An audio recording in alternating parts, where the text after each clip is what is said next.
ಬೇಡಿಕೆಗಳ ಈಡೇರಿಕೆಗೆ ಆಗ್ರಹಿಸಿ ಹೊಳಲ್ಕೆರೆ ತಾಲೂಕು ಕಚೇರಿ ಬಳಿ ಅನಿರ್ದಿಷ್ಟಾವಧಿ ಪ್ರತಿಭಟನೆಗೆ ಚಾಲನೆ ನೀಡಲಾಯಿತು. ಇನ್ನು ಕರ್ನಾಟಕ ರಾಜ್ಯ ರೈತ ಸಂಘ ಹಾಗೂ ಹಸಿರು ಸೇನೆ ಡಿಎಸ್ಎಸ್ ಸಂಘಟನೆಗಳು, ಕನ್ನಡ ಕರವೇ ಮತ್ತು ವಿಎಚ್ಪಿ ಮತ್ತು ಎಲ್ಲಾ ಜನಪರ ಸಂಘಟನೆಗಳ ವತಿಯಿಂದ ಪ್ರತಿಭಟನೆಗೆ ಚಾಲನೆ ನೀಡಲಾಯಿತು. ಇನ್ನು 2008ರಿಂದ ಈವರೆಗೆ ಭದ್ರಾ ಮೇಲ್ದಂಡೆ ಯೋಜನೆ ಕಾಮಗಾರಿ ಕುಂಟುತ್ತಾ ತೆವಳುತ್ತಾ ಸಾಗಿದೆ.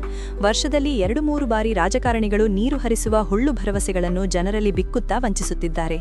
ಜಿಲ್ಲೆಯಲ್ಲಿ ಅಂತರ್ಜಲ ಮಟ್ಟ 1000 ಅಡಿ ತಲುಪಿರುವುದಲ್ಲದೆ 144.43% ಅಂತರ್ಜಲ ಅಪಾಯದ ಮಟ್ಟವನ್ನು ಮೀರಿ ನೀರು ಬಳಸುತ್ತಿದ್ದೇವೆ. ಪರಿಣಾಮವಾಗಿ ಫ್ಲೋರೈಡ್, ಇತರ ಅಪಾಯಕಾರಿ ಲವಣಾಂಶಗಳು ನೀರಿನಲ್ಲಿ ಸೇರಿ ಕೃಷಿ ಭೂಮಿಯನ್ನು ಕಲುಷಿತಗೊಳಿಸುತ್ತಿವೆ. ಇದು ದೊಡ್ಡ ಜೀವಪರ ಅಪಾಯಕ್ಕೆ ಮುನ್ಸೂಚನೆಯಾಗಿದೆ. ಇದರಿಂದ ರಕ್ಷಿಸಲು ನಾಲೆ ನೀರು ಹರಿಯಲೇಬೇಕು. ಜನರೇ ಕೇಳದೇ ಇದ್ದ ಗ್ಯಾರಂಟಿ ಯೋಜನೆಗಳಿಗೆ ಅಧಿಕಾರದ ಆಮಿಷಕ್ಕೆ ಒಳಗಾಗಿ ಪ್ರತಿ ವರ್ಷ 52,000 ಕೋಟಿ ಖರ್ಚು ಮಾಡುವ ಸರ್ಕಾರ ಇಡೀ ಜಿಲ್ಲೆಯ ಸಮಗ್ರ ಅಭಿವೃದ್ಧಿಗೆ ಕಾರಣವಾದ ಭದ್ರಾ ಮೇಲ್ದಂಡೆ ಯೋಜನೆ 18 ವರ್ಷಗಳಲ್ಲಿ ಕೇವಲ 10,000 ಕೋಟಿ ಖರ್ಚು ಮಾಡುವುದು ಯಾವ ನ್ಯಾಯ? ಈ ಬಜೆಟ್ನಲ್ಲಿ 5,000 ಕೋಟಿಗಳನ್ನು ಕಾಯ್ದಿರಿಸಿ ಕೆಲಸಕ್ಕೆ ಬೇಗ ತಂದುಕೊಡಬೇಕು. 2024ರಲ್ಲಿ ಜಿಲ್ಲೆಯ ರೈತರ 32 ದಿನಗಳ ಜಿಲ್ಲಾ ಪಂಚಾಯಿತಿ ಮುತ್ತಿಗೆಯ ಪರಿಣಾಮ 8 ವರ್ಷಗಳಿಂದ ಅಬ್ಬಿನಹೊಳಲು ಗ್ರಾಮದ ಹತ್ತಿರ ಕಾಮಗಾರಿ ಆರಂಭವಾದರೂ ಈವರೆಗೆ ಗುತ್ತಿಗೆದಾರರಿಗೆ ಮತ್ತು ರೈತರಿಗೆ ಹಣ ಪೂರೈಕೆ ಆಗಿರುವುದಿಲ್ಲ. ಅವರ ಸಮಸ್ಯೆಯನ್ನು ಇತ್ಯರ್ಥಪಡಿಸಿ ಕಾಮಗಾರಿಗೆ ವೇಗ ಕೊಡಬೇಕು ಹಾಗೂ ಇನ್ನೂ ಹಲವಾರು ಬೇಡಿಕೆಗಳ ಈಡೇರಿಕೆಗೆ ಆಗ್ರಹಿಸಿ ಅನಿರ್ದಿಷ್ಟಾವಧಿ ಪ್ರತಿಭಟನೆಗೆ ಚಾಲನೆ ನೀಡಿದ್ದಾರೆ.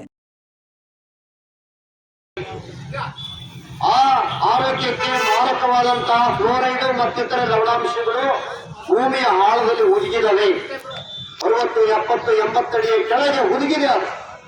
ಈಗ ಕೆರೆಗಳ ಮುಖಾಂತರ ನೀರನ್ನ ಹಾರಿಸಿ ಬೋರ್ವೆಲ್ ಇಂಪ್ರೂವ್ ಆಗ್ಬಿಡುತ್ತೆ ಅಂತ ಹೇಳಿ ಬಹಳ ಜನಕ್ಕೆ ಪಾಪ ಗೊತ್ತಿಲ್ಲ, ಖುಷಿ ಪಟ್ಟಿದ್ದಾರೆ. ಬೋರ್ವೆಲ್ ನೀರು ಬಂದು ಸಾಧ್ಯ ಹೆಂಗ ಬರೀ ಬೋರ್ವೆಲ್ ಚೆನ್ನಾಗಿ ನೀರು ಬರುತ್ತೆ ಅಂತ ನಾವು ಇನ್ನೂ ಜೋರ ನೀರು ಚಾಲು ಮಾಡ್ತೀವಿ. ಆ ಎಲ್ಲ ನೀರಿನ ಜೊತೆಗೆ ನೀರಿನಲ್ಲಿರುವಂತಹ ಫ್ಲೋರೈಡ್ ಮತ್ತು ಇತರೆ ಮಾರಕಾಂಶಗಳಿರುವಂತಹ ಲವಣಾಂಶಗಳು ಭೂಮಿಯ ಮೇಲೆ ಬಂದು ಕೋಟಿಂಗ್ ಆಗುತ್ತೆ. ಚಾಲು ಮಾಡಿ ನೋಡ್ತೀವಿ, 1 ದಿವಸ 2 ದಿವಸ ಮೋಟರ್ ಚಾಲು ಮಾಡಲಿಲ್ಲ ಅಂದ್ರೆ ಅಷ್ಟಾರ್ಕು ವೈಟ್ ಎಲ್ಲ ಪೊರೆ ಕಟ್ಕೊಂಡಾಗಿರುತ್ತೆ. ಎಲ್ಲಿ ಡ್ರಿಪ್ ನೀರು ಬಿಟ್ಟು ಡ್ರಿಪ್ ನೀರು ಹಿಂಗಿರುತ್ತಲ್ಲ, ಭೂಮಿಯ ಮೇಲೆ ವೈಟ್ ಪೊರೆ ಬಿಡ್ದಂಗಾಗಿರುತ್ತೆ, ವೈಟ್ ಬಣ್ಣ ಬಂದಿರುತ್ತೆ, ಚೌಳಡಿರುತ್ತೆ ಅಂತ ಹೇಳಿದ್ರು. ಅದೆಲ್ಲ ಬೇರೆ ಏನೂ ಅಲ್ಲ, ಫ್ಲೋರೈಡು. ನೋಡಿ, ಒಳಗೆ 1 ಡ್ರಿಪ್ ಇಟ್ಟಿದ್ದಾರೆ. ಯಾವುದೇ ರೈತನ ನೀರು ಡ್ರಿಪ್ ಮುಖಾಂತರ ಶಾಸಕರಿಗೆ ಮಾತಾಡಿದ್ರು ಈ ಕ್ಷೇತ್ರ. ಅವಾಗ ಅವ್ರು ಹೇಳ್ತಾರೆ, ಸಿದ್ದರಪ್ಪ ಬರ್ಲಿ ಬಿಟ್ಟು ನೀರು ಮೊದಲು ಬಂದ್ಮೇಲೆ ಅದನ್ನ ಆಮೇಲೆ ಮಾಡೋಣ. ಮಾಡ್ತಾರೆ ಬಂದಿದೆ, ನೀರು ಹರಿಯೋ ಅಂತ ಬಂದಿದೆ. ನೀರು ಹರಿಸ್ತೀವಿ ಮುಂಗಾರಿಗೆ ಅನ್ನೋ ಸಂದರ್ಭ ಬಂದಾಗ ಕೆರೆಗಳಿಗೆ ನೀರು ತಲುಪಿದ್ರೆ ಅಲ್ಲಿಂದ ನಾವು ಹೊಸದಾಗಿ ಶುರು ಮಾಡಬೇಕಂದ್ರೆ ಹೊಸ ಯೋಜನೆಯನ್ನು ಅನುಷ್ಠಾನಕ್ಕೆ ತರಕ್ಕೆ ಸರ್ಕಾರದ ಮೇಲೆ ಒತ್ತಡ ಹಾಕ್ತೀವಿ. ಭದ್ರಾ ಮೇಲ್ದಂಡೆ ಯೋಜನೆ ಮುಕ್ತಾಯ ಆಯಿತು ಅಷ್ಟೇ. ಆ ಕಾರಣಕ್ಕೆ ಇದು ಮುಕ್ತಾಯ ಆಗೋದ್ರೊಳಗೆ ನಾವು ಗಟ್ಟಿಯಾಗಿ ನಿಂತು ಹೆಂಗೋ ಬೇಸಿಗೆಯಲ್ಲಿದ್ದೀವಿ, ನೀವು ಶೀಘ್ರದಲ್ಲಿ ಮಂಜೂರಾತಿ ಕೊಡಿ, ಯೋಜನೆ ಒಳಗೆ ಸೇರಿಸಿ ಎಲ್ಲ ರೈತರ ಖಾಲಿ ಜಮೀನು, ಮಳೆಯನ್ನು ಅವಲಂಬಿಸಿದ ಜಮೀನುಗಳು ಖಾಲಿ ಇದ್ದಾವೆ, ಪ್ರತಿ ರೈತರ ಜಮೀನಿಗೆ ಪೈಪ್ಲೈನ್ ಅನ್ನು ಮಾಡಿ ಮೇ ಜೂನ್ ತಿಂಗಳಲ್ಲಿ ಆ ಜಮೀನುಗಳಿಗೆ ಡ್ರಿಪ್ ಅನ್ನು ಎಳಕೊಡಿ ಅನ್ನೋ ಹೋರಾಟಕ್ಕೆ ಇವತ್ತು ಆರಂಭ ಮಾಡ್ತಾ ಇದ್ದೀವಿ. ಭದ್ರಾ ಮೇಲ್ದಂಡೆಯ ಕೆಳಗೆ ನಮಗೆ ಡ್ರಿಪ್ ಇರಿಗೇಷನ್ ಅನ್ನ ಈ ಸರ್ಕಾರ ಮತ್ತು ಆಡಳಿತಶಾಹಿಗಳು ಸಾಯಿಸಿದಿರಲ್ಲ, ಅದಕ್ಕೆ ನಂಜುಂಡಸ್ವಾಮಿ ಅವ್ರನ್ನ ಇವತ್ತಿಗೆ 21ನೇ ವರ್ಷದಲ್ಲಿ ಮಣ್ಣಿಗೆ ಮರ ಮಾಡಿದ್ವಿ. ಇವತ್ತು ನಾವು ಈ ಹೋರಾಟವನ್ನು ಹುಟ್ಟಾಕಬೇಕಾಗಿದೆ. ಇವತ್ತು ಈ ಹೋರಾಟವನ್ನು ಹುಟ್ಟಾಕಬೇಕಾಗಿದೆ.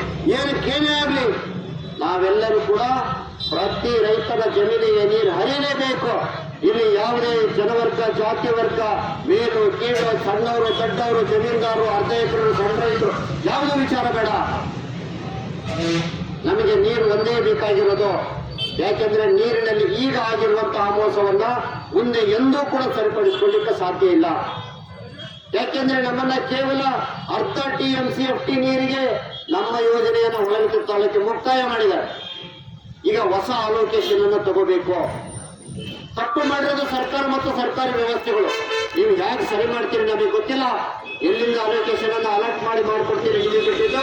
ನಮಗೂ ಕೂಡ ಎಲ್ಲರಿಗೆ ಕೊಟ್ಟ ರೀತಿಯಲ್ಲಿ ಭದ್ರಾ ಮೇಲ್ದಂಡೆ ಯೋಜನೆ ಕೆಳಗೆ ಪ್ರತಿ ರೈತನಿಗೂ ಕೂಡ ಡ್ರಿಪ್ ಯೋಜನೆಯನ್ನ ಮಾಡಿ ನೀರು ಹರಿಸಲೇಬೇಕು. ಖಚಿತವಾಗಿ ನಾವು ಒಂದು ಬೆಳೆಯನ್ನಾದರೂ ಕೊಡಿ. ಈ ಕಡೆ ಬನ್ನಿ. ಖಚಿತವಾಗಿ ಒಂದು ಬೆಳೆಯನ್ನಾದ್ರೂ ಕೂಡ ನೀರು ತಗೊಳ್ಳೇಬೇಕು, ಬೆಳೆಯನ್ನು ನಾವು ಖಚಿತವಾಗಿ ತಗೋಬೇಕು, ಗ್ಯಾರಂಟಿ ನೀರಲ್ಲಿ ಅಂತೇಳಿ ಈ ಹೋರಾಟ ಆರಂಭ ಆಗಿದೆ ಈ ದಿವಸ.